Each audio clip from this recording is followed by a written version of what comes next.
I never thought I'd be the guy to catch his wife cheating, but here I am, standing in what was supposed to be the happiest phase of my life, feeling like I got hit by a truck.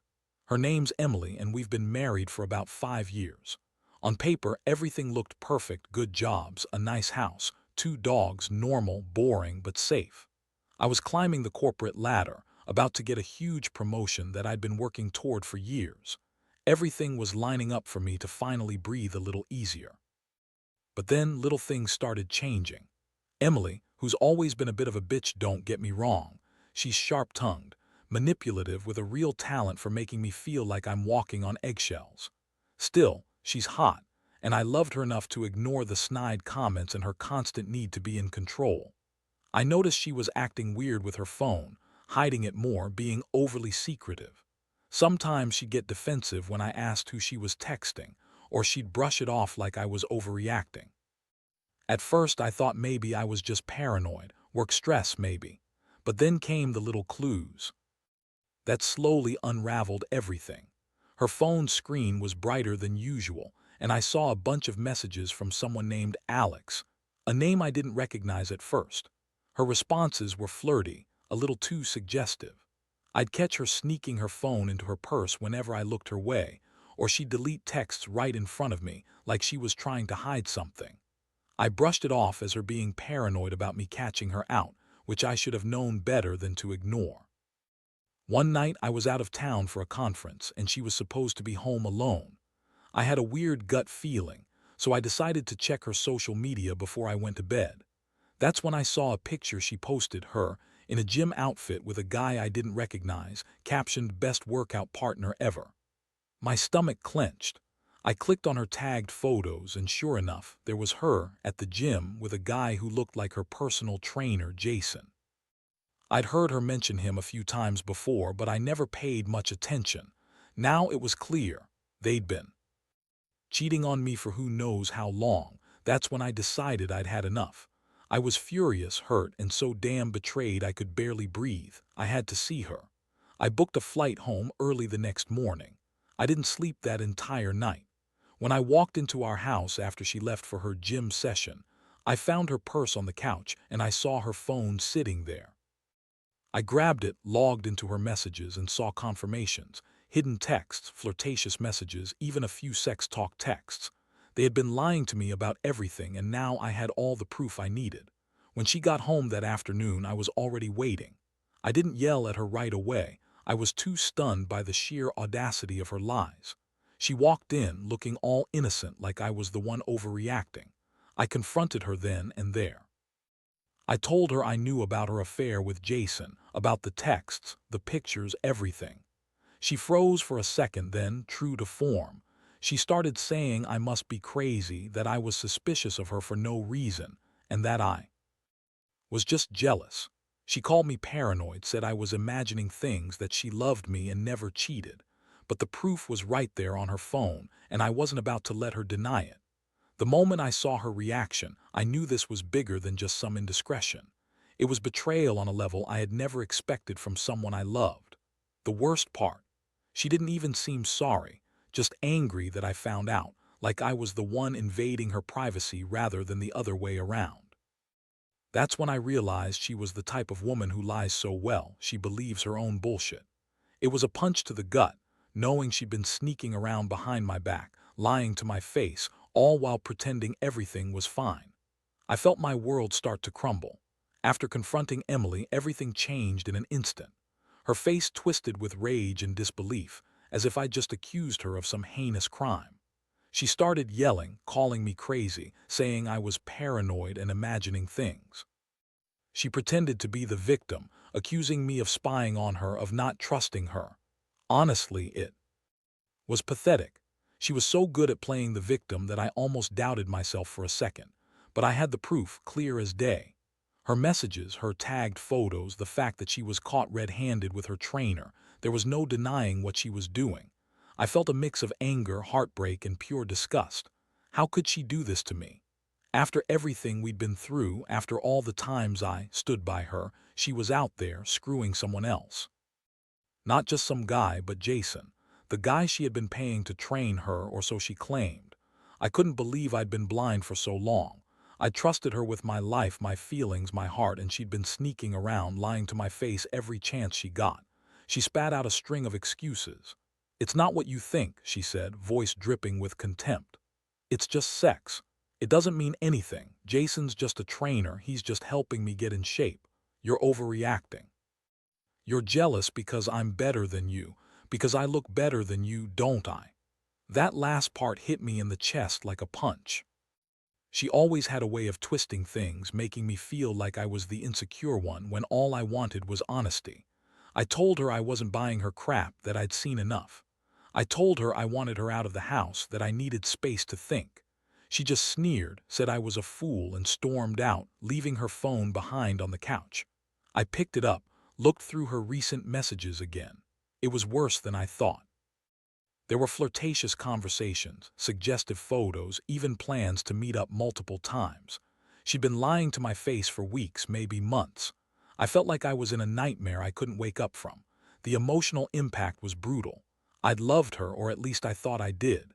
Now I was just angry, feeling betrayed on a level I'd never experienced before. I couldn't eat, couldn't sleep. Every thought was haunted by her lies, her sneers, the image of her with Jason. I kept asking myself, how could she do this? How could she pretend to be the loving wife I thought I knew while secretly screwing around? It made me question everything, my judgment, my love, my self-worth. I'd been so blind, so trusting, and now I felt like a fool. But I knew one thing: I wasn't going to let her get away with it, not without some form of justice. I started planning how I'd handle this mess. I didn't want her to think she could just lie, cheat, and walk away. I wanted her to pay somehow. I decided I'd gather all the evidence I needed, not just to confront her again or to file for divorce, but to make her regret ever crossing me. I wasn't just going to let her walk out and forget this ever happened. She'd have to see what her betrayal cost her. I spent the next couple of days keeping my distance. I didn't answer her calls or texts. I stayed at a friend's place, trying to process what had happened. I knew I had to do something, but I wasn't sure what yet. I couldn't believe I was even considering revenge, but the feeling of betrayal was so raw, so intense, I didn't see any other way. She needed to understand the damage she'd done. I wasn't just a guy who got dumped. I was someone who'd been completely betrayed, and I was going to make sure she paid for it. In the days that followed, I couldn't get her out of my head. Every time I closed my eyes, I saw her with Jason, her sneering face, that look of disdain, like I was the crazy one. It haunted me. I felt humiliated, furious, and honestly pretty broken. But amidst all that, I started thinking about how I could turn this around, how I could make her regret what she did. I didn't want a messy, emotional blowout again. I knew she'd just lie her way out of it, deny everything, call me insecure, or worse, play the victim again. No, I needed a plan, something airtight, something that would hit her where it hurts but also set things straight with the truth. I decided to do some digging beyond just her phone. I needed to find out if she'd been sneaking around before I even found out, or if this was just a recent thing. So I started talking to some of her friends, trying to get a sense of whether she'd been acting differently around people. Turns out, I wasn't the only one who noticed she'd been weird lately, snapping at friends, acting overly defensive, canceling plans last minute. It all fit the pattern. I also hired a private investigator just to get some hard proof, because I wanted to be sure I wasn't just losing my mind. While waiting for that to come through, I kept going through her social media, her messages, anything I could find. I found some texts from Jason that she'd missed deleting, talking about their secret meetings, planning their next encounter. The pie eventually confirmed what I already suspected. She'd been seeing Jason for months, probably starting when I was away on business trips. It made me feel even more disgusted, her lies, her manipulation, and me walking around thinking everything was fine. At this point, I was ready to confront her again, but this time with everything laid out.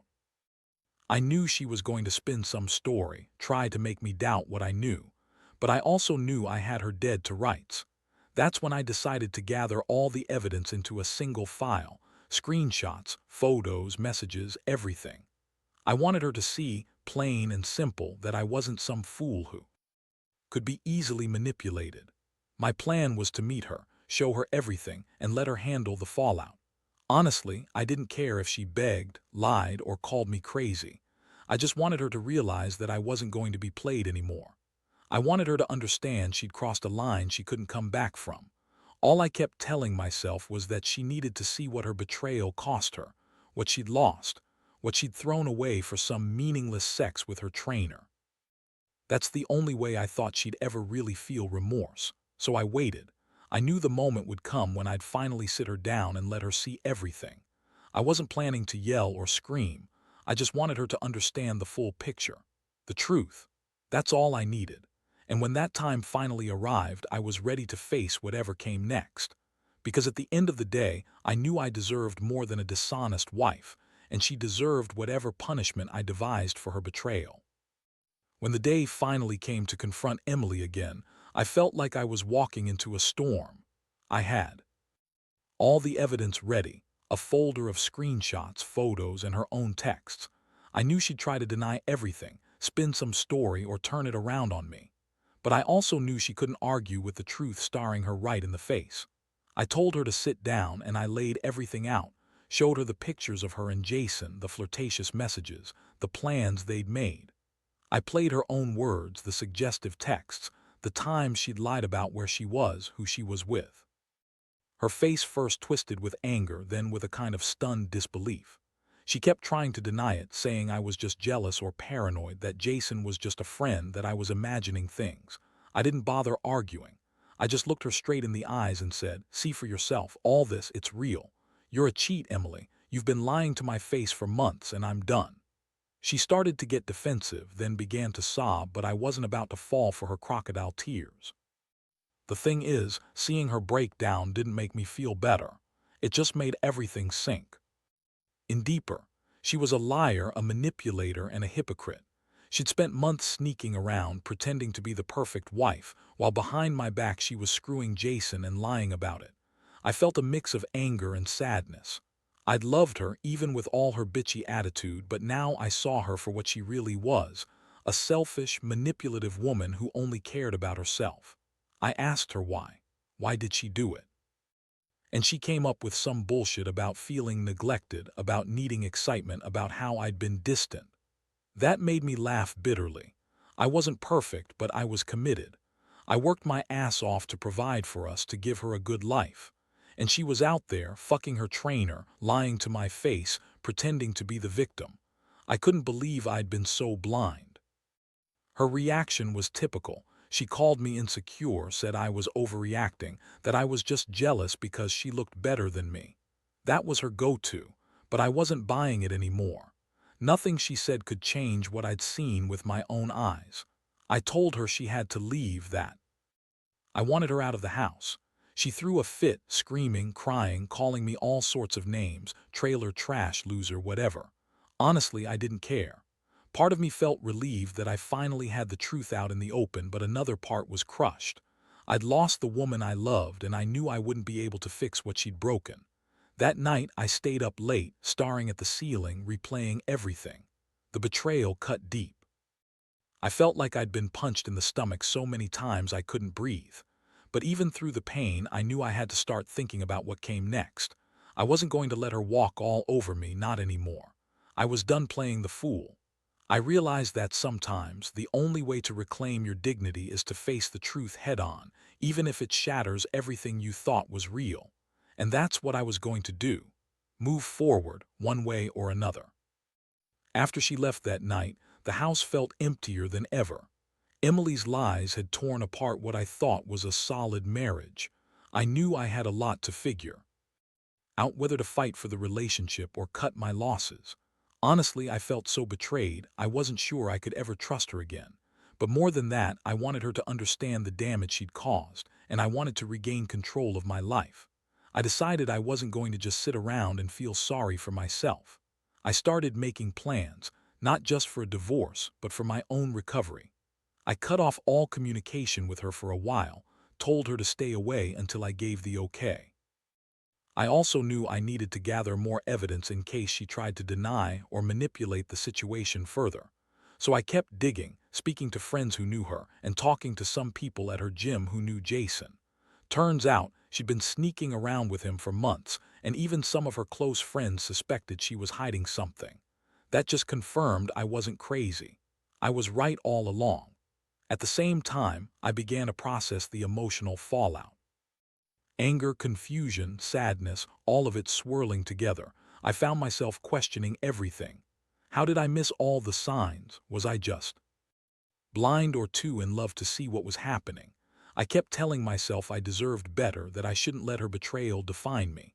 Sometimes I'd get mad, other times I'd feel this overwhelming sense of loss, like I'd lost not just a wife but a part of myself. One of the hardest moments came when I realized I had to start thinking about the future. Would I try to fix things? Could I forgive her? Or was this the end? I knew deep down that trust had been shattered beyond repair. Still, I was torn. I caught myself imagining what it would be like to go back to pretend none of this happened. But then I remembered the lies, the sex, the secret meetings, how she'd used me, manipulated me. That kept me grounded. I knew I had to do what was best for me, even if it hurt in the short term. So I made the decision to divorce. No more second chances. I wanted to be free of her lies and deception. It wasn't easy. I'd never been one to give up easily. But I understood that forgiveness isn't always the answer, especially when someone repeatedly lies and cheats. I also started seeing a therapist just to work through the mess inside. It helped me realize that I wasn't weak, that I was actually stronger than I thought for facing all this head-on. I told myself I'd come out of this better, even if it was going to be a long road. The process of separation has taken its toll: legal stuff, dividing assets, handling the house. It's been messy, but I've kept my focus on healing. I don't regret catching her because I believe that sometimes you need the truth to set you free. I've learned that no matter how much you love someone, if they betray you repeatedly, you have to choose yourself over the illusion of what you thought was real. It's a painful lesson, but one I wouldn't trade for anything. I'm finally starting to put the pieces back together, stronger, wiser, and more cautious about who I trust. Looking back now, I realize that this whole mess has changed me in ways I never expected. At first, I was just angry, so furious I thought I'd never get past it. But as the months have gone by, I've started to see it differently. I've learned that sometimes the only way to truly move on is to face the pain, accept it, and learn from it. Trust, which I once thought was the cornerstone of any relationship, can be shattered in an instant. And when it does, you have to decide whether to rebuild or walk away. I've come to understand that betrayal cuts deep, and not everyone is worth your time or forgiveness. Emily was my wife, yes, but she was also a lesson, a harsh reality check about the importance of honesty and self-respect. I don't harbor hatred toward her anymore. I just feel sorry for her. Sorry that she chose to throw away everything we had for fleeting passion and lies. Sorry that she didn't see my worth until it was too late. Now I focus on myself. I've started working out again, not just to get in shape physically, but to rebuild my confidence. I reconnect with friends, find new hobbies, and make peace with the fact that sometimes life throws you these brutal curveballs. The pain of betrayal is still there, but it's less raw. It's part of me now, a reminder that I survived something I thought would break me. Most importantly, I realize I deserve someone who values honesty, loyalty, and respect. Someone who will stand by me, not betray me behind my back. That's the lesson I want to carry forward. I'm not perfect, and I don't pretend to have all the answers, but I do know one thing. I will never let anyone lie to me again, and I will never tolerate being treated like I'm not worth the truth. So, to anyone out there dealing with betrayal, I'd say this: don't let it define you. Use it as a wake-up call. Trust is fragile and precious. Once broken, it's damn hard to repair, but not impossible. Most of all, never forget your worth. You're better off alone than with someone who doesn't see your value. The road to healing is long, but it's worth it. Because in the end, you're the only one who can decide your happiness. And trust me, you're stronger than you think.